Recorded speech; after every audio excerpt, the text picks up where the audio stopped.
Sai Ram, and welcome back, everyone, to the Ramakatha Rasavahini, aka Ramayana, as delivered by Satya Sai Baba.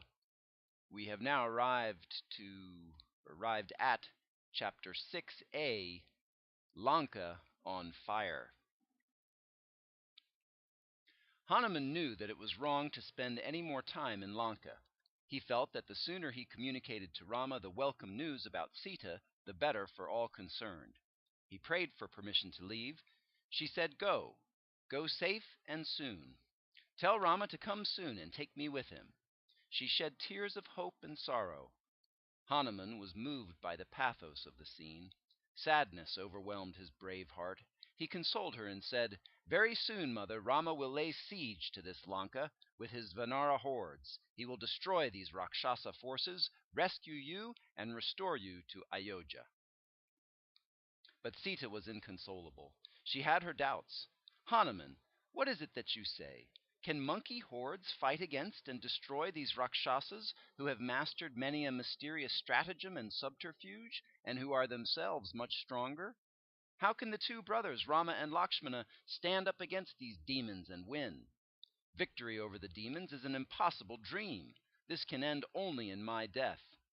Rather than causing the death of so many of you on the battlefield, I would fain breathe my last and save all your lives. Sita was lamenting thus, while Hanuman interrupted her and said, Mother, do not weep. We of the monkey horde are the bond slaves of Rama.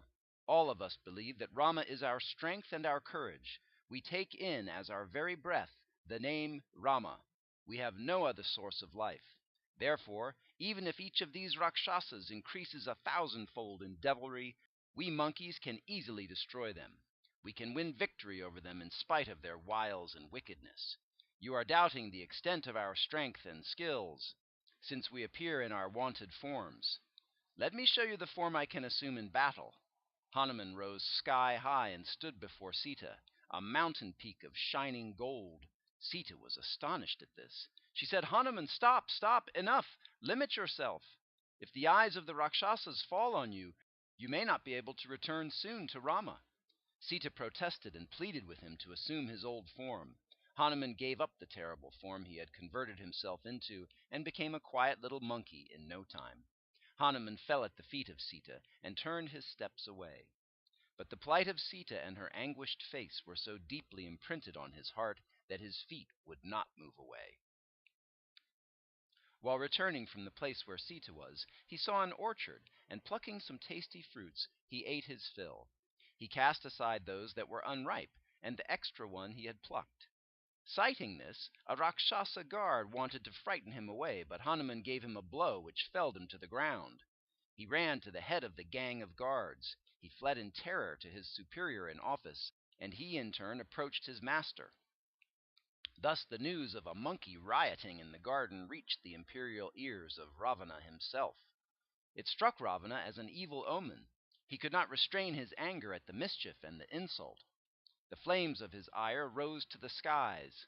He ordered a few hundred Rakshasas to overwhelm and catch the audacious animal. Since they could not succeed in their mission, he sent a few thousand trained and heavily armed soldier Rakshasas into the garden where Hanuman was awaiting their onslaught. Even that formidable force could not harm the monkey or persuade him to move off. Hanuman broke a dry twig from the tree on which he sat, and with that tiny weapon, which he waved around to the recital of Ram Ram, he warded off every missile that was directed at him. Seeing this, the Rakshasas wondered who he was. Was he an emissary of the gods? Or was he the harbinger of the destruction of Lanka? The defeated heroes returned to camp, burdened with premonitions of disaster. They had no courage left to report their discomfiture to their ruler, Ravana. You sent on this expedition countless Rakshasas selected for this special assignment, but we could not achieve the object. When the monkey roared once, hundreds of our men died for sheer fear. The earth shook under our feet. That roar echoed and re-echoed from every mansion in the city. Seeing our plight, our leaders decided to come to you and report that this is no ordinary foe, and that this presages some evil calamity. This was the statement they made before Ravana. He was told the plain fact without any reservation. If the monkey was allowed to roam about, danger was certain to envelop the land. At this, Ravana sent his own dear son, Akshaya Kumara, at the head of thousands of seasoned warrior Rakshasas. But Hanuman slaughtered this host in a trice, and Ravana had to mourn the death of his beloved son. The entire land shivered in fear at the news of the death of the prince and the decimation of his army. People whispered in fear that this was no ordinary monkey, that it must be a divine phenomenon, and that it was the terrible avenger for the sin of bringing Sita over to Lanka. Many prayed to Sita in their heart of hearts to deliver Lanka from the monkey, for they feared it was her vengeance that had taken shape as that strange beast. Ravana sent word for Meghanada, and commissioned him to destroy this new invader. He placed at his disposal a huge army of several thousands. Meghanada ascended his chariot and led the heroic army in great pomp. As they marched along, earth and sky were astounded at their might and their angry tread. Their war cry rent the heavens. All who witnessed that pageantry and panoply were struck with wonder and admiration. Hanuman watched their march and heard their trumpetings with absolute unconcern. He sat unmoved on a little branch of the spreading tree and enjoyed the antics of the Rakshasas until they drew near. The soldiers rained arrows on Hanuman from all sides. With one ear-splitting roar, Hanuman jumped down, and plucking a giant tree by its roots, he waved it round, beating off the rain of arrows that tried to reach him. The arrows were swept off so fast that when they hit back the Rakshasas who shot them, the impact killed them in such large numbers that very few were left to carry on the fight. Meghanada was felled by a blow. He rolled, spouting blood. So he resolved to resort to the sacred arrow of Brahma that he had with him. He knew that Brahma, the first of the Trinity, had told Ravana that he would meet his death at the hands of a man and monkey. He decided to prevent that calamity. The Brahmastra was released with appropriate ritual formulae. Hanuman had great reverence for the weapon that is sanctified by such mantras and dedicated to Brahma. So he did not counteract it. He reverentially prostrated before it. So it was easy for Meghanada to bind him with the serpent rope. The happy news was immediately carried to Ravana by the exultant Rakshasas. Locks of eager faces crowded the streets to see the monkey that had been bound. Hanuman was unaffected by fear or anxiety. He moved calm and collected, watching the crowds with an amused smile. At last he reached the audience hall of Ravana. The courtiers and ministers assembled there were aghast at the insulting indifference shown by Hanuman to the display of power and luxury that the hall contained. Ravana laughed aloud at the absurd figure of the monkey, but the next moment he was overcome by fear of impending death. However, anger was the overriding emotion at that time in him. He asked, "Hey, you monkey, who are you really? Whose is the might that you have been exhibiting and using? Why did you destroy this orchard and this park? Though bound, you have no sense of shame. You look around with your head high up. Come, give me the right answers." Hanuman had a hearty laugh at his interrogator. He used for his replies a style of speech and a vocabulary which were beyond the understanding of the people who stood around him. But Ravana, who was an expert in rhetoric and grammar, understood him quite well, and the dialogue between them appeared to the listeners like a disputation between two intellectual giants. Ravana demonstrated before Hanuman several magic feats in order to impress him with his invincibility. He manifested many powers and feats, but Hanuman remained unmoved. He said, "Ravana, I know your prowess. I have heard that you fight with 1,000 arms. I am aware also of your famous fight with Vali. But what wrong have I done? I was hungry. I plucked a few trees by their roots. It is my nature. I was in my element, my natural habitat, the treetop. Of course, each one has the desire and the determination to safeguard his own life, to protect his own body. Your soldiers are awfully wicked. They hurt me, so I hurt them, and unable to bear the hurt, they died. I fought with them in order to save myself. The arrow of your son forced me to enter into his bondage. But I am not trying to deceive you in return. My only desire is to carry out the orders of my master. Listen to me carefully. Give up all sense of personal pride and reputation. Reflect on the grandeur of your clan, the family to which you belong. Remember, you are the great-grandson of Brahma. You are the grandson of the great Pulastya. You are the son of Visravas. Give up this delusion of accumulating pomp and power. Adore in your heart the destroyer of fear from the hearts of those devoted to him, the crown jewel of the Ikshvaku dynasty, the precious gem of the Raghu dynasty, Rama. Surrender to him. Take refuge in him. Even time shivers in fear before him. It is not good for you to harbor enmity towards him.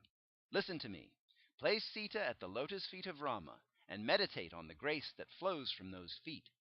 Strengthened by that grace, rule over the state of Lanka forever and ever. Make the glory of your grandfather Pulascha reach the far corners of the world without blemish, so long as the sun and moon illumine the sky. The fair name of your line should not be tarnished by you in the least. Give up your pride and your delusion. O Emperor, rivers taking birth on mountain ranges get flooded in the rainy season and roll furiously along, but within weeks they run dry with just a trickle of water. Your power and wealth will soon dry up and vanish. Adore Rama as the source of power and wealth. Then they would never get dry, for he is the inexhaustible spring of peace and prosperity. He is ever full. He won't lose, but you will benefit from him. O Ravana, I am telling you with nothing held back, with an open mind, no one can rescue the unfortunate person who is blinded by hatred towards him. Accept my advice. These words of Hanuman were soft and salutary. They were full of wisdom and morality, but Ravana was not prepared to benefit by the counsel. He said, "Fool, dare you advise me what to do? Fie on you, fie! Death has drawn near you, or else you would not have the courage to lecture long thus in my presence. Enough of your prating. Keep your mouth shut." Hanuman did not obey. He retorted, "Ravana, these words of yours spell your doom. Alas, you have become insane. You will know the truth of my diagnosis as time passes. In a few days you can know to whom death is drawing near, to you or to me." When Hanuman spoke thus in utter fearlessness, with no bounds or limits, Ravana was enraged beyond control. He rose, spouting fire and slapping his thighs in challenge. He roared an order to his henchmen to kill the impertinent monkey, and everyone rushed to where Hanuman sat bound in snake ropes. Just at that moment, Vibhishana, Ravana's brother, entered the hall, followed by his retinue. He prostrated before his elder brother and said protestingly, "Master, it is not right to kill an emissary. Rajadharma will not approve the deed. Punish him in any other manner, but do not pronounce the sentence of death." The ministers of Ravana supported this stand, and declared that what he had suggested was the noblest truth. Ravana laughed in scorn at their absurd ideas of right and wrong. Still he climbed down and said, "Well, mutilate him and send him off." The ministers gathered in a group to decide on the mutilation. They came to the conclusion that monkeys are proud of their tails and would fain keep them intact, long and strong. Someone suggested that the best punishment would be to wind sheets of cloth on the tail, pour oil until it soaks and drips, and then set fire to the tail. This plan got unanimous acceptance. They exulted among themselves at the brilliance of the idea. The tailless monkey will proceed to its master and bring him here for avenging the loss. Then we can witness the manliness of his master and his might. There was a spate of whispers in the hall. Hanuman was watching their movements, listening to their confabulations, and laughing within himself all the while. When they had finished, he burst into a thunderbolt of laughter. The Rakshasas were enraged at this display of insulting behavior. They procured cloth and oil and started the process of winding and soaking. But the more they wound and soaked, the longer grew the tail. Miles of cloth and tanks of oil had to be ordered. News of the wonder spread all over the city, and crowds of men, women, and children ran towards the hall to witness the miracle. Meanwhile, bands of musicians led the procession. Crowds began clapping hands. Hanuman was led along the streets with oil-soaked cloth wound along the whole length of his tail. At last, the central square of the city of Lanka was reached. There, before a huge crowd of eager citizens, a burning flame was applied to the tip of Hanuman's tail. Suddenly, Hanuman assumed his subtle form, and so the ropes that had bound him became too loose and fell off. He could now assume his natural size and jump about. He rose in one jump onto the top of a golden mansion. He shouted, "Rama! Rama!" and made the Rakshasas shudder in fear, for a strong wind rose from nowhere and blew with great speed. Hanuman somersaulted in the air and was beside himself with joy. He jumped from one mansion to another, with the burning tail trailing behind him, and the tail grew longer and longer. The conflagration swelled in size as he moved from street to street. The mansions all over the city of Lanka were caught in the conflagration and changed into heaps of ashes. The Rakshasas fled desperately with their wives and children, forsaking their burning homes, eager to save their lives. To add to the confusion, cattle, horses, mules, and elephants broke away from their sheds and ran helter-skelter in panic and pain. The entire city was enveloped in a shroud of wails, cries, roars, and trumpetings. "Oh, save us! Oh, take us to a safe place!" Agonizing appeals like these rose from the throats of women and children and echoed from the sky. Queen Mandodari heard that wail. She summoned the soldiers guarding the palace and ordered them to give refuge therein to women and children. She confessed her fears and poured out the grief she suffered. Alas, the foolish obstinacy of Ravana is causing the extinction of the Rakshasa clan. This blow will end only with the Holocaust. I and brother-in-law Vibhishana advised him a great deal. We prayed with folded arms. We refused to pay heed. We lamented that it will end in the destruction of every single Rakshasa. But as they say, when extermination is near, discrimination flees far. Bad times are approaching him, and so he is behaving in these nefarious ways. Wherever she turned her eyes, ferocious tongues of flame glared at her, and Hanuman too was very much before her eyes, jumping about in the midst of the flames. From every household there rose the cry, "Hanuman, save us! Spare this house!" With folded palms they prayed, "Take pity on our children!" The wife of Kumbhakarna, the younger brother of Ravana, ran forward with her prayer. "O messenger of Rama, my husband is submerged in deep sleep. Do not set fire to our home. Save my husband from being burnt to death." Lanka was caught in the throes of total destruction. Ravana himself came to know of the calamity pretty soon. He ordered that the monkey be surrounded by soldiers with weapons and mortars. Those who proceeded towards Hanuman scattered in panic when the burning tail of Hanuman flailed them mercilessly. Many were killed by that flaming tail. Women clamored and called on the clouds to shower rain and stop the fire from spreading. Malayavanta saw their plight and said within himself, "No, this is not fire that can be put out by rain. This is the unbearable grief of Sita." Others said, "This is the flame of anger against Ravana. It is the fiery form of the curse he has to go through. It will burn this city to ashes." The huge flame hopped from rooftop without any sign of exhaustion. Sometimes Hanuman made himself small, sometimes gigantic, but the pace of destruction was the same whatever size he assumed. The crackle of the flames and the incessant thud of falling walls could be heard from all sides. Sita heard the news. She raised her head and had one long look at the smoke and sparkle surrounding the garden. The sky was darkened by smoke. The garden, too, had become uncomfortably hot. Sita called upon the god of fire without delay and prayed that he should save Hanuman, the genuine Bhakta of Rama. Since she prayed out of a compassionate heart, it became suddenly cool and comfortable for Hanuman. Ravana suffered loss and dishonor for discarding the advice given by elders and for indulging in vulgar talk when he was shown the proper road. In just under a wink, the capital city of his empire was wiped out by fire. The house where Kumbhakarna was asleep and the house of that supremest among devotees, Vibhishana, were the only two that were not erased by the fire. Hanuman leapt into the sea and dipped his tail in the waters to put out the flame. Then he assumed the form of a miniature monkey and reached the place where Sita was. He prostrated before her and said, "Mother, I shall relate to Rama all that you have asked me to. Give me something so that I could prove that I have met you." Sita thought for a while, and taking from her head a gem-set jewel, she placed it in Hanuman's hand. Hanuman pressed it over his eye reverently and fell at Sita's feet again, overcome with joy. Sita blessed him and said, "Hanuman, you saw with your own eyes the torture Ravana is inflicting on me, and therefore there is no need for me to dilate on that. Tell the Lord that he must grant me the fortune of his darshan. Tell him that I prayed for it again and again. Tell him that, with Lakshmana, he must lay siege to Lanka within a month. Hanuman, these 3 days I spent happily speaking to you of Rama. My heart has become calm and cool. I cannot imagine how I will spend both night and day hereafter when you are gone. I shall be a fish in a dry pond.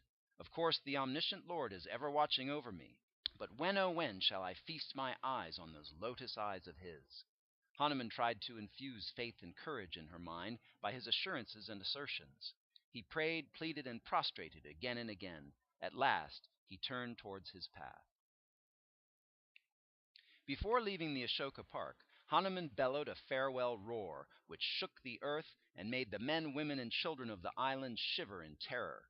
Without any more delay, Hanuman reached the shore of the sea. He filled his mind with the thought of Rama and his eyes with his charm. And even while meditating on that name and form, he leaped over the sea and reached the other shore in a trice. That day was the full moon, and the month of Kartik. The cool moonlight was as balm to the heart.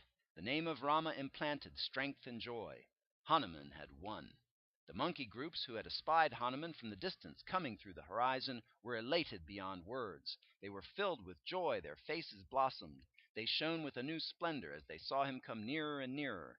They exulted that they had fulfilled the mission on which they were sent by Rama. 3 full days they had waited for his return, and their hearts had gone dry with despair. Now they clothed themselves in leaves and flowers. They ranged themselves along the shore, pressing forward to clasp Hanuman to their bosoms as he landed. As soon as Hanuman touched the ground, they asked him about what had happened in Lanka, about Sita and her welfare, and circumstances and conditions of Lanka. Hanuman told them all they wanted, with high enthusiasm, and left for where Rama was. In a short while they entered the Madhuvana and gorged themselves with the fruits that grew thereon, for Sugriva had promised them all a free run of the garden as soon as they had discovered the whereabouts of Sita. The guards posted there prevented the entry of the horde, but they streamed in nevertheless. So they ran to their master and reported that they were helpless to prevent the loot. When Sugriva heard them, he exclaimed, "Oh, they have won! They have fulfilled the task set for them by Rama." He was exceedingly happy. Sugriva told the guards, "This is a celebration. This is a festival of Ananda. Go, do not worry." Meanwhile, groups of monkeys arrived and fell at the feet of their king and master. Sugriva smiled at them and said, "Well, I came to know that you have attained the fruit of your expedition." They replied, "Lord, through your grace and good wishes we succeeded in our endeavor. It was a great hero who won the victory. He gave us new life. If we are standing before you alive and talking to you, he alone is the cause." Then they gave him details of the situation in Lanka and the plight of Sita there. At this, Sugriva rose suddenly, declaring, "We shall not delay a minute longer," and hastened to where Rama was. Realizing that the monkeys were proceeding towards him with the news of a successful mission, Rama and Lakshmana seated themselves on a huge boulder, watching the group hurrying forward. They advanced in leaps and bounds, quite excited, and fell at Rama's feet. First, Rama inquired about their health and welfare. Meanwhile, Jambavan, the senior most among them, rose and said, "Those who have earned your compassion are indeed blessed. That endows them with all virtues. Such a one's renown will encompass the 3 worlds." He praised Hanuman in various ways. Hanuman rose and prostrated before Rama. He described in detail the island of Lanka. He told him of the plight of Sita, with tears of joy and commiseration flowing from his eyes, and placed in Rama's hands the crest jewel that he had brought with extreme care and caution. Rama clasped Hanuman to his bosom. He said, "O son of the wind god, tell me more of Sita, her plight, and her feelings." And here ends Chapter 6a of Part 2 of the Ramakatha Rasavahini, aka Ramayana, as delivered by Satya Sai Baba. And when we return, we'll continue with Chapter 6b. Sai Ram.